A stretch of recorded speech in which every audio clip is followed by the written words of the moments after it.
नमस्कार, स्वागत आहे आपल्या सर्वांचं आपल्या एस के एज्युकेशन या ऑनलाईन लर्निंग प्लॅटफॉर्मवर आणि आपल्या इंग्लिश लाईव्ह बॅचमध्ये. आज पुन्हा एकदा आपण काही महत्त्वपूर्ण सरळ सेवेचे जे काही प्रश्न आहेत या प्रश्नांचं ॲनालिसिस आणि सराव करणार आहोत. आगामी काळामध्ये भूकरमापक आणि म्हाडा तसेच तलाठीचे एक्झामिनेशन्स होणार आहे आणि त्याकरिता आपल्याला या प्रश्नांचा सराव होणं आवश्यक आहे. या प्रश्नांमध्ये असलेले पॉईंट्स किंवा कन्सेप्ट्स जे आहेत ते आपल्याला समजणं आवश्यक आहे, जेणेकरून अशा प्रश्नांचा सराव केल्यानंतर जे काही प्रश्न तुम्हाला परीक्षेत विचारले जातील त्या प्रश्नांची अचूक उत्तरं तुम्हाला परीक्षेत देता येतील. सुरुवात करूया आजच्या आपल्या पहिल्या प्रश्नाला. पहिला प्रश्न आपल्या समोर आहे. The team ... quarrelling like children. The team एक टीम आहे आणि ती चिल्ड्रन सारखं म्हणजेच लहान मुलांसारखं क्वारल करत आहे. क्वारल म्हणजे भांडण करणे. So the team ... quarrelling like children. जे काही टीम आहे, जो काही संघ आहे, तो लहान मुलांसारखं भांडण करत आहे. मग आता जर आपल्याला या ठिकाणी यूज करायचं म्हटलं तर टीम हा जो कलेक्टिव्ह नाऊन आहे याच्यानंतर आपण इजचाही वापर करतो आणि याच्यानंतर आपण आरचाही वापर करतो. थोडक्यात सांगायचं म्हटलं तर टीम नंतर आपण इज या सिंग्युलर व्हर्बचाही वापर करतो किंवा आर या प्लुरल व्हर्बचा देखील आपण वापर करत असतो. आता टीम नंतर केव्हा आपल्याला यूज करायचं आहे आणि केव्हा आपल्याला आर यूज करायचं आहे हे आपल्याला समजणं आवश्यक आहे. जेव्हा टीममधील सर्व प्लेयर्स हे युनाइट किंवा युनायटेड असतील, जेव्हा टीममधील सर्व प्लेयर्स हे एकमत किंवा यांचा पूर्ण संघ असेल किंवा हे पूर्ण युनायटेड असतील, एकमत असतील, सहमत असतील, तर त्याच्यानंतर आपण इजचा वापर करतो. आणि टीम जर सहमत नसेल, टीममधील प्लेयर्स जे आहेत ते एकमेकांशी डिसॲग्री असतील, असहमत असतील, डिवायडेड असतील, युनायटेड नसतील, तेव्हा आपल्याला आर किंवा प्लुरल व्हर्ब यूज करायचा असतो. मग आता या सेंटेन्समध्ये आपल्याला हे समजून घ्यायचं आहे की हा जो टीम आहे हा टीम युनायटेड शब्द आहे की डिवायडेड आहे. जर या टीममधील प्लेयर्स भांडण करत आहेत, क्वारल करत आहेत आणि ते कशासारखे, लहान मुलांसारखे, जर टीममधील प्लेयर्स हे लहान मुलांसारखं भांडण करत आहेत तर ते युनायटेड नाहीत, तर ते एकमत नाहीत, तर त्यांची सहमती नाही. ते डिसॲग्री आहेत म्हणून भांडण करत आहेत, ते डिवायडेड आहेत म्हणून भांडण करत आहेत. आणि डिवायडेड असेल, टीम डिवायडेड असेल तर ती नक्कीच भांडण करणार आहे. मग या ठिकाणी टीम जर भांडण करत आहे तर ते डिवायडेड आहेत आणि डिवायडेड असेल तर मग आपल्याला काय यूज करावा लागणार, प्लुरल व्हर्ब यूज करावा लागणार. सिंग्युलर व्हर्ब यूज करता येणार नाही आणि म्हणून सिंग्युलर व्हर्ब इज आहे म्हणून ऑप्शन ए उत्तर होणार नाही. आर या ठिकाणी प्लुरल आहे म्हणून आर आपलं करेक्ट आन्सर होईल. विलचा वापर आपण करू शकत नाही किंवा शूडचा वापर आपण करू शकत नाही, कारण विल आणि शूड नंतर व्हर्ब आयएनजी फॉर्ममध्ये येत नाही. मग आपण जर इथे विल किंवा शूड वापरण्याचा प्रयत्न केला तर त्यानंतर क्वारलिंग हे चुकीचं होईल, कारण क्वारलला आयएनजी लावल्यामुळे त्याच्या आधी आपल्याला विल किंवा शूड वापरता येणार नाही आणि म्हणून आपलं सी डी हे ऑप्शन कॅन्सल होतील. ए ऑप्शन युनायटेड नसल्यामुळे कॅन्सल झालं, डिवायडेड असल्यामुळे आपल्याला आर लिहावं लागणार आणि म्हणून आता आपण म्हणणार या ठिकाणी the team are quarrelling like children. The team are quarrelling like children. Team जे आहे ते लहान मुलांसारखं भांडण करत आहे. तर हा प्रश्न सर्वांना समजणं आवश्यक आहे, कारण या पॅटर्नवर किंवा या छोट्याशा कन्सेप्टवर आपल्याला MPSCच्या परीक्षेत देखील प्रश्न विचारले जातात. सरळ सेवा परीक्षांमध्ये देखील फिल इन द ब्लँक स्वरूपाचे प्रश्न आपल्याला विचारले जातात. म्हणून आपल्याला करेक्ट व्हर्ब कोणता यूज करायचा आहे हे या ठिकाणी माहिती असणं आवश्यक आहे. यानंतर आजचा आपला दुसरा प्रश्न घेऊया. The first innings ... come to end. आता बघा, हा जो इनिंग शब्द आहे या इनिंग शब्दाला शेवटी एस लावलेला आहे. याचा अर्थ असा नाही की हे प्लुरल आहे. जर इनिंग्सला एस जरी लावलेला असेल तरी तो प्लुरल नसतो. इनिंग्स जरी असलं तरी तो नेहमी सिंग्युलर असतो आणि सिंग्युलरमुळे त्यासोबत आपल्याला या ठिकाणी सिंग्युलर व्हर्ब यूज करावा लागेल. आता सिंग्युलर व्हर्ब कोणता आहे तर सिंग्युलर व्हर्ब इज आहे, परंतु इज जर आपण इथे वापरला तर इथे कमिंग असायला पाहिजे, म्हणजे कमला आयएनजी फॉर्म जोडला गेला पाहिजे. म्हणून इथे आपल्याला इज यूज करता येणार नाही, कारण पुढे कमिंग असतं तर आपण इज यूज केलं असतं, म्हणून इज यूज करता येणार नाही. आर यूज करता येणार नाही कारण ते प्लुरल आहे, आपल्याला सिंग्युलर यूज करायचं आहे. हॅज हा सिंग्युलर आहे, त्यामुळे आपण या ठिकाणी हॅज यूज करू शकतो आणि हा कम हा आपण V3 म्हणून घेऊ शकतो.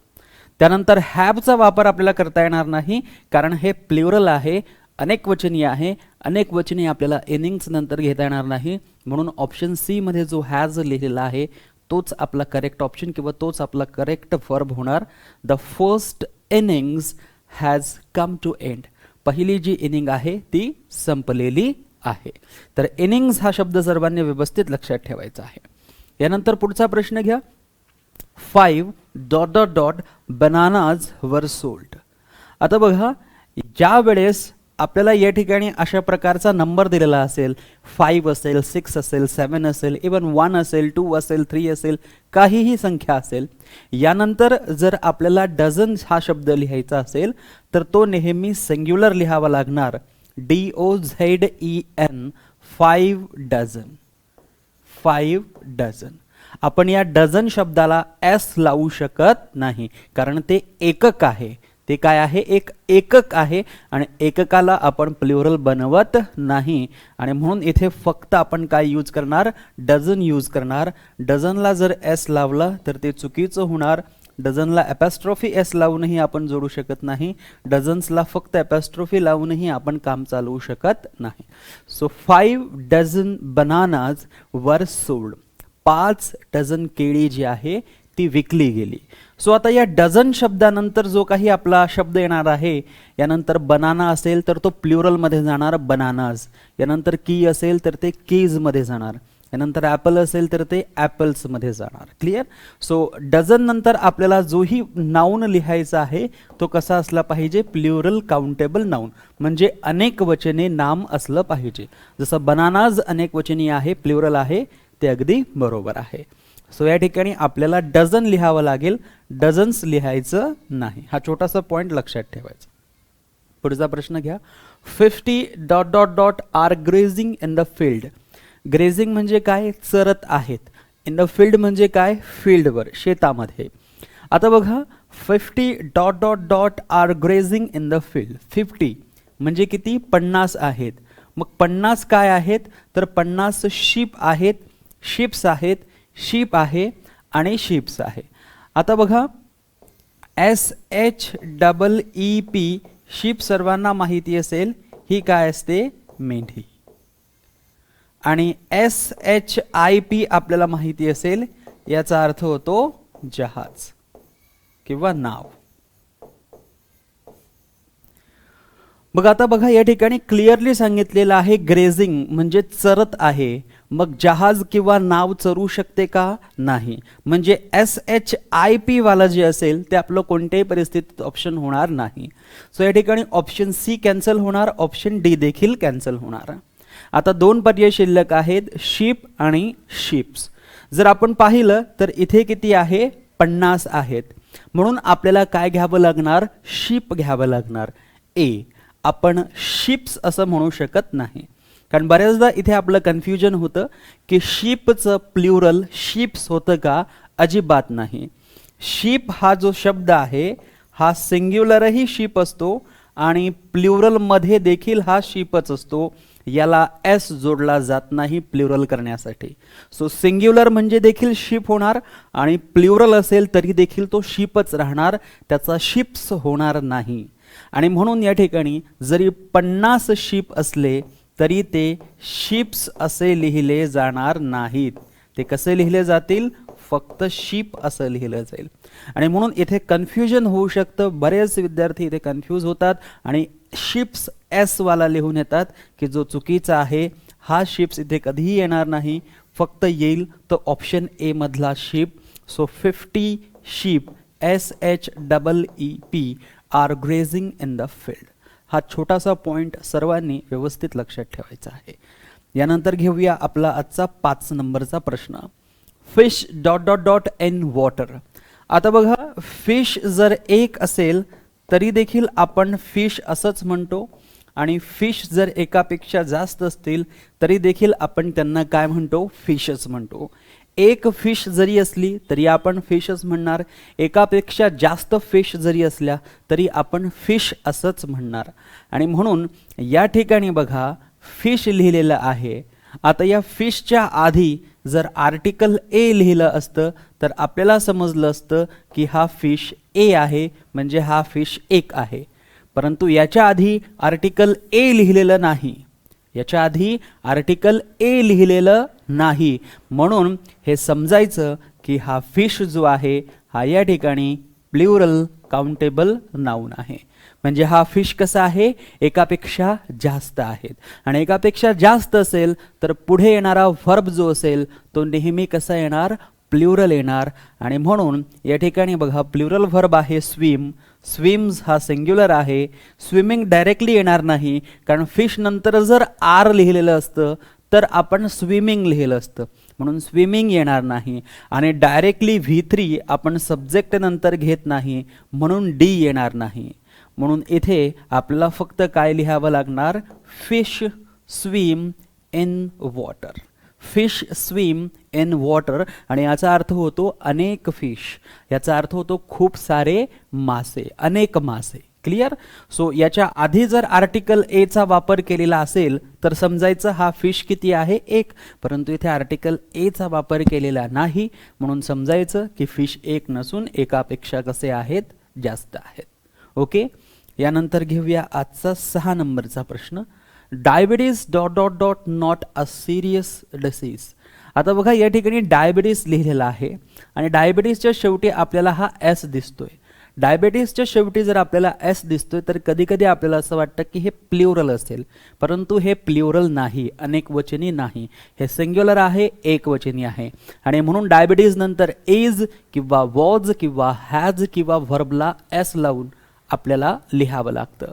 सो या ठिकाणी बघा डायबिटीज नंतर इज बरोबर असेल, आर चुकीचं असेल, has not a serious disease. So डायबिटीजला सिरियस डिसीज नाही असा अर्थ हॅजने होऊ शकतो, आणि म्हणून हॅज इथे घेता येणार नाही कारण अर्थ बदल होईल. हॅव हा प्लुरल आहे, त्यामुळे प्लुरल हॅव घेता येणार नाही. सो एकच आपल्याकडे शिल्लक राहिलं option A is. Diabetes is not a serious disease. Diabetes हा सिरियस डिसीज नाही. यानंतर आजचा 7 नंबरचा प्रश्न. My dot dot dot are missing. आता बघा इथे लिहिलेला आहे आर आणि पुढे लिहिलेला आहे मिसिंग, जो ING फॉर्ममध्ये आहे. त्यानंतर इथे आहे माय. आपण जर पाहिलं तर स्पेक्टॅकल्स लिहिलेला आहे. सो या ठिकाणी बघा स्पेक्टॅकल्स म्हणजे स्पेक्टॅकलला जर एस जोडला तर याचा अर्थ होतो चष्मा, याचा अर्थ होतो चष्मा. स्पेक्टॅकल्सचा अर्थ होतो चष्मा. आणि फक्त स्पेक्टॅकल असं जर आपण म्हटलं, फक्त स्पेक्टॅकल असं जर आपण म्हटलं तर याचा अर्थ होतो दृश्य किंवा देखावा, याचा अर्थ होतो दृश्य किंवा देखावा. आणि म्हणून या ठिकाणी दृश्य किंवा देखावा मिस होऊ शकत नाही, दृश्य किंवा देखावा हरवू शकत नाही, त्यामुळे स्पेक्टॅकल येणार नाही. स्पेक्टॅकल्स जो आहे तो चष्मा म्हणून येणार, म्हणून ऑप्शन ए बरोबर होईल, फक्त स्पेक्टॅकल येणार नाही. ग्लास म्हणजेच काच, आणि माझा काच मिसिंग आहे असं आपण म्हणू शकत नाही. ग्लास म्हणजेच काय, काच. ग्लास म्हणजेच काय, काच. आणि ग्लासेस जर आपण केलं, या ग्लासला ES जोडलं तर याचा अर्थ होतो चष्मा. ओके. सो हा ग्लास या ठिकाणी येणार नाही, आणि गॉगल सुद्धा येणार नाही, कारण गॉगल हा शब्द चुकीचा आहे. गॉगल या शब्दाला अशा पद्धतीने आपण एस जोडत असतो, गॉगल्स, जे काय आपण सनरेज पासून प्रोटेक्ट करण्यासाठी घालत असतो ते. सो या ठिकाणी BCD येणार नाही, ऑप्शन एच बरोबर होईल. माय स्पेक्टेकल्स आर मिसिंग, माय स्पेक्टेकल्स आर मिसिंग, माझा चष्मा मिसिंग आहे. यानंतर घेऊया आजचा आपला पुढचा प्रश्न. Her dot dot dot black, तिचे काहीतरी ब्लॅक आहे. सो या ठिकाणी बघा her hair is black, her hairs are black, her hair are black, her hairs is black. आता बघा कोणताही व्यक्ती असेल, त्या व्यक्तीच्या डोक्यावर कितीही केस जरी असली, ते असंख्य केस जरी असली तरी त्याला आपण हेअर असंच संबोधतो. आणि म्हणून तिच्या डोक्यावर जरी कितीही केस असले तरी त्याला आपण सिंग्युलर म्हणूनच या ठिकाणी ट्रीट करणार, हर हेअर. आणि सिंग्युलर ट्रीट केल्यामुळे आपण हेअर नंतर काय लिहिणार, इज लिहिणार. So her hair is black, तिचे केस काळे आहेत. या पद्धतीने हर हेअर इज ब्लॅक असंच आपल्याला म्हणावं लागणार. आणि हे जर आपण पाहिलं तर ऑप्शन ए मध्ये हेअर आणि इज बरोबर आहे, म्हणून ऑप्शन ए बरोबर आहे. हेअर्स म्हणता येणार नाही म्हणून चुकीचं. हेअर म्हणता येईल परंतु त्याच्यानंतर आर यूज करता येणार नाही. हेअर्स म्हणता येणार नाही म्हणून ऑप्शन डी कॅन्सल होणार. ए ऑप्शन आपल्यासाठी करेक्ट ऑप्शन होणार. हर हेअर इज ब्लॅक. आणि हेअर या शब्दाच्या आधी, हेअर या शब्दाच्या आधी जर 2, 3 अशा प्रकारचा कोणताही नंबर असेल 2, 3, 4, 5, 6, 7, 8, 9, 10 तर मात्र या हेअरला आपण एस जोडतो, हेअर्स. आणि याच्यानंतर आपण इज वापरत नाही, याच्यानंतर आपण वॉज वापरत नाही, याच्यानंतर आपण हॅज वापरत नाही, म्हणजेच याच्यानंतर आपण सिंग्युलर व्हर्ब वापरत नाही. याच्यानंतर आपण प्लुरल व्हर्ब वापरतो, आर किंवा वर किंवा हॅव किंवा V1. जर हेअर या शब्दाच्या आधी एखादा नंबर लिहिलेला असेल तर हेअरचा काय होणार, हेअर्स होणार. यानंतर आजचा आपला पुढचा प्रश्न, each of the dot dot has laptop. आता बघा ईच नंतर ऑफ द लिहिलेलं आहे. सो ईच नंतर ऑफ द लिहिलेलं असेल तर यानंतर नेहमी प्लुरल नाऊन येणार, अनेक वचनी नाम येणार. सो या ठिकाणी बघा अनेक वचनी नाम कोणतं आहे, बॉईज प्लुरल, बॉय सिंग्युलर एकच आहे. बॉईज हे पजेसिव्ह नाऊन आहे, हे देखील पजेसिव्ह नाऊन आहे, म्हणून बी सी डी कॅन्सल होणार. एकच ऑप्शन शिल्लक राहील, option A boys. Each of the boys has laptop. Each of the boys has laptop. प्रत्येक मुलाकडे काय आहे, लॅपटॉप आहे. सो या ठिकाणी येणार each of the boys has laptop. यानंतर पुढचा प्रश्न घेऊया, everyone should love dot dot dot country.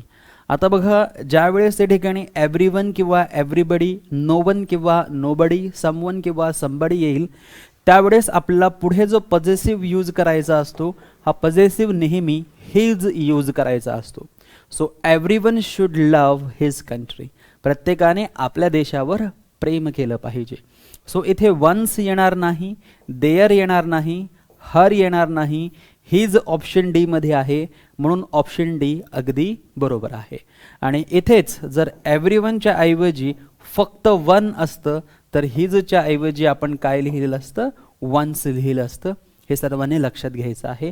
अत्यंत सोपा आणि महत्त्वाचा प्रश्न आहे. यानंतर पुढचा प्रश्न पाहूया, dot dot dot of the two boys has come. Dot dot dot of the two boys. आता या ठिकाणी क्लिअरली मेन्शन केलेलं आहे टू बॉईज म्हणजे दोन मुलांपैकी. किती मुलांपैकी, दोन मुलांपैकी. सो दोन मुलांपैकी जेव्हा आपल्याला म्हणायचं असेल तेव्हा आपण ईच म्हणत नाही, तेव्हा आपण एव्हरी सुद्धा म्हणत नाही, तेव्हा आपण एनी सुद्धा म्हणत नाही. दोन मुलांपैकी एक मुलगा जेव्हा आपल्याला म्हणायचं असेल तेव्हा आपण आयदर असं म्हणणार. म्हणून इथे आपल्याला लिहावं लागणार आयदर ऑफ टू बॉईज किंवा either of the two boys has come. So या टू मुळे आपल्याला इथे काय लिहावं लागलेलं आहे, आयदर. आणि या टूच्या ऐवजी इथे जर 3, 4, 5, 6, 7, 8, 9, 10 टू सोडून दुसरं काहीही असतं 3, 4, 5, 6, 7, 8, 9, 10, 150, 67 तर त्यावेळेस आपण आयदर वापरला नसता. यावेळेस आपण मग एनी वापरला असता किंवा एनीवन वापरला असता. याच प्रकारचा प्रश्न पहा, dot dot dot of the two boys has come. आता इथे आपण टू असं न घेता इथे आपण 3 घेऊया. Dot dot dot of the 3 boys has come. बघा आता इथे 3 असल्यामुळे आपल्याला आयदर घेता येईल का, अजिबात नाही. 3 असल्यानंतर आयदर घेता येणार नाही. मग आता आपल्याला काय घ्यावं लागणार, एनी घ्यावा लागणार. Any of the 3 boys has come. So either येणार नाही, ईच येणार नाही, एव्हरी येणार नाही, एनी आपल्याला म्हणावं लागेल कारण तिथे काय लिहिलेलं आहे, 3 लिहिलेलं आहे. सो 3 क्लिअरली इंडिकेट करतं 2 पेक्षा जास्त आहे म्हणून आयदर येणार नाही. मग आपल्याला एनी किंवा एनीवन लिहावं लागू शकतं. यानंतर 13 क्रमांकाचा प्रश्न आहे, identify the figure of speech. Sentences, the opportunity knocked at his door. KNOCKED. The opportunity knocked at his door. म्हणजे संधीने त्याचा दरवाजा ठोठावला. आता बघा, दरवाजा कोण ठोठावू शकतो? जो सजीव आहे तो, स्पेशली जो मनुष्य आहे तो. परंतु या ठिकाणी दरवाजा ठोठावण्याचं काम कुणी केलेलं आहे? संधीने केलेलं आहे, अपॉर्च्युनिटीने केलेलं आहे. म्हणजेच या ठिकाणी असं दाखवलेलं आहे की अपॉर्च्युनिटीने माणसासारखा दरवाजा ठोठावलेला आहे. ज्या प्रकारे माणूस दरवाजा नॉक करतो, अगदी त्याचप्रमाणे अपॉर्च्युनिटीने दरवाजा नॉक केलेला आहे. मग या ठिकाणी अपॉर्च्युनिटीने जो दरवाजा नॉक केलेला आहे ते पर्सन सारखं कार्य केलेलं आहे, म्हणून त्याला आपण म्हणतो पर्सोनिफिकेशन. म्हणून इथे आपला जो करेक्ट फिगर ऑफ स्पीच होणार तो होणार पर्सोनिफिकेशन. सिमिली नाही, मेटाफोरही नाही आणि ऑक्झिमोरॉनही नाही. सिमिली म्हणजे काय? या ठिकाणी ॲज किंवा लाईक शब्दाचा वापर करून तुलना केलेली नाही. त्यानंतर मेटाफोर का नाही? कारण डायरेक्टली कॉम्बिनेशन केलेलं नाही. पर्सोनिफिकेशन आहे कारण अपॉर्च्युनिटीने माणसासारखा दरवाजा ठोठावलेला आहे.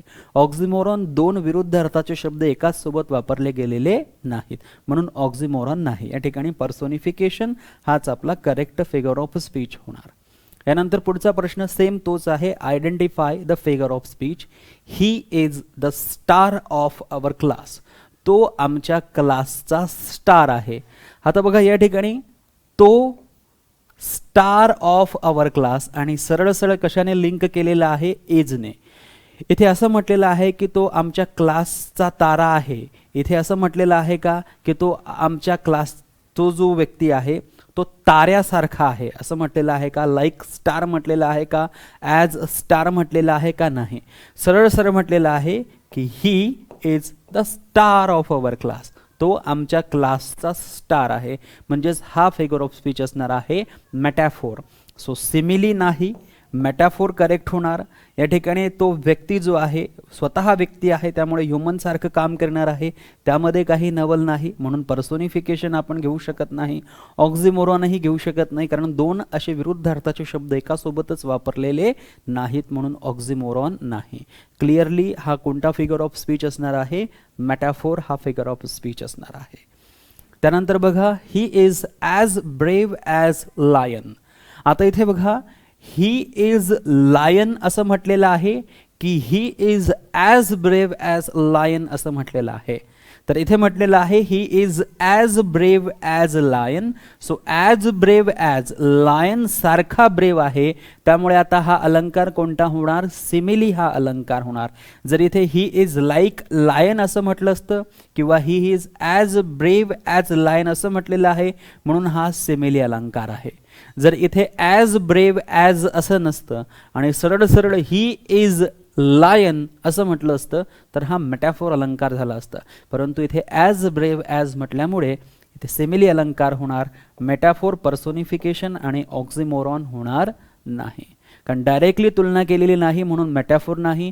पर्सोनिफिकेशन म्हणजे पर्सनसारखं कार्य करणारा निर्जीव वस्तू सांगितलेली नाही म्हणून पर्सोनिफिकेशन होणार नाही.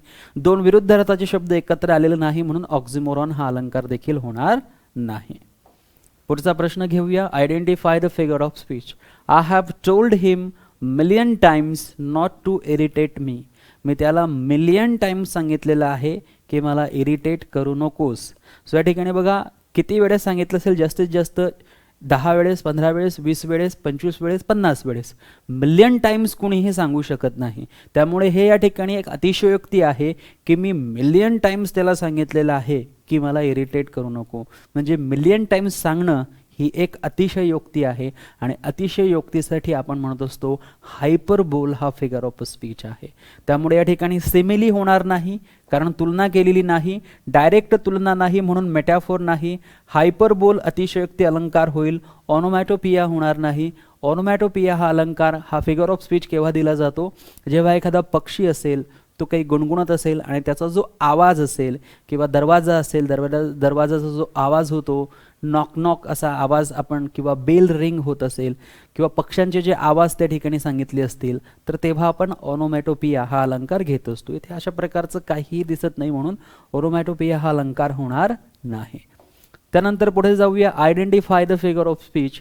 शी has a P sized brain. म्हणजे तिला अगदी छोटासा ब्रेन आहे. सो अगदी छोटासा ब्रेन, मनुष्याचा ब्रेन केवढा असतो सर्वांना माहिती आहे. पी साईज ब्रेन म्हणजे छोटा, वाटाण्याच्या दाण्या इतका ब्रेन जनरली माणसाचा नसतो. म्हणजे हे काय आहे की तिचा जो ब्रेन आहे तो वाटाण्याच्या दाण्यासारखा आहे. म्हणजेच ही एक अतिशयोक्ती आहे आणि ही अतिशयोक्ती असल्यामुळे पुन्हा एकदा इथे आपल्याला हायपरबोल हा अलंकार घ्यावा लागेल. सिमिली, मेटाफोर किंवा ऑनोमॅटोपिया हा अलंकार होणार नाही, हे सर्वांनी लक्षात घ्यायचं आहे.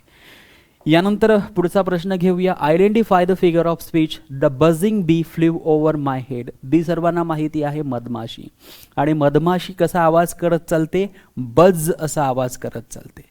मधमाशीचा आवाज कसा असतो, भन भन भन बज असा आवाज असतो, त्याला आपण इंग्लिशमध्ये बज असं म्हणतो. मधमाशाचा क्लिअरली आवाज या ठिकाणी दिलेला आहे की बझिंग बीज.